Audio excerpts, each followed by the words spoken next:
ചിക്കനെ വെച്ചിട്ട് നമ്മൾ എന്തൊക്കെ റെസിപ്പീസാണ് ഉണ്ടാക്കുന്നതല്ലേ. പണ്ടൊരു ചിക്കൻ കറിയും ചിക്കൻ ഫ്രൈയും മാത്രമേ ഉണ്ടായിരുന്നുള്ളൂ. ഇപ്പോൾ അതാണ് അവസ്ഥ. So many recipes including south Indian, north Indian, western etcetera etcetera.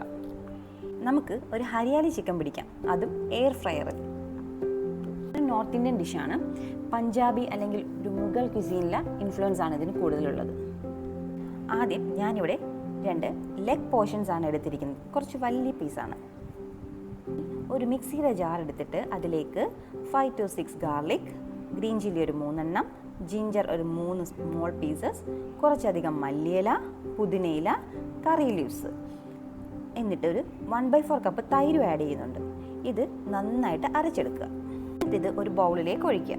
അതിലേക്ക് 1 teaspoon chilli powder, 1 pinch turmeric, ആവശ്യത്തിന് ഉപ്പ്, 1 ടീസ്പൂൺ ചാട്ട് മസാല, പിന്നെ ഒലിവ് ഓയിൽ അല്ലെങ്കിൽ ഏതെങ്കിലും ഓയിൽ യൂസ് ചെയ്താലും മതി. 1 ടീസ്പൂണാണ് യൂസ് ചെയ്തിരിക്കുന്നത്. എന്നിട്ടിത് ചിക്കൻ്റെ പീസിലേക്ക് നന്നായിട്ട് പുരട്ടി മാരിനേറ്റ് ചെയ്ത് 4 to 5 hours ഫ്രിഡ്ജിൽ റെസ്റ്റ് ചെയ്യാൻ വെക്കുക. പെട്ടെന്നുണ്ടാക്കിയാൽ ഒരു നല്ല റിസൾട്ട് കിട്ടില്ല. ഓവർനൈറ്റ് വെച്ചാൽ ഒരു അടിപൊളി റിസൾട്ട് കിട്ടും. എന്നിട്ട് 180 ഡിഗ്രിയിൽ 5 മിനിറ്റ്സ് പ്രീ ഹീറ്റ് ചെയ്ത എയർ ഫ്രയറിൽ 20 മിനിറ്റ്സ് എയർ ഫ്രൈ ചെയ്തെടുക്കുക. ഇൻ ബിറ്റ്വീൻ ഫ്ലിപ്പ് ചെയ്ത് ഓയിൽ സ്പ്രേ ചെയ്താൽ നല്ലതാണ് കേട്ടോ. നമ്മുടെ ഹെൽത്തി ആയിട്ടുള്ള ഹരിയാലി ചിക്കൻ റെഡി ആയിട്ടുണ്ട്. ഇത് മാരിനേറ്റിൽ ഞാൻ കുറച്ച് റെഡ് ചില്ലി പൗഡർ ആഡ് ചെയ്തിട്ടുണ്ട്. അതുകൊണ്ടാണ് ഇതിൻ്റെ റെഡ് കളർ വന്നിരിക്കുന്നത്.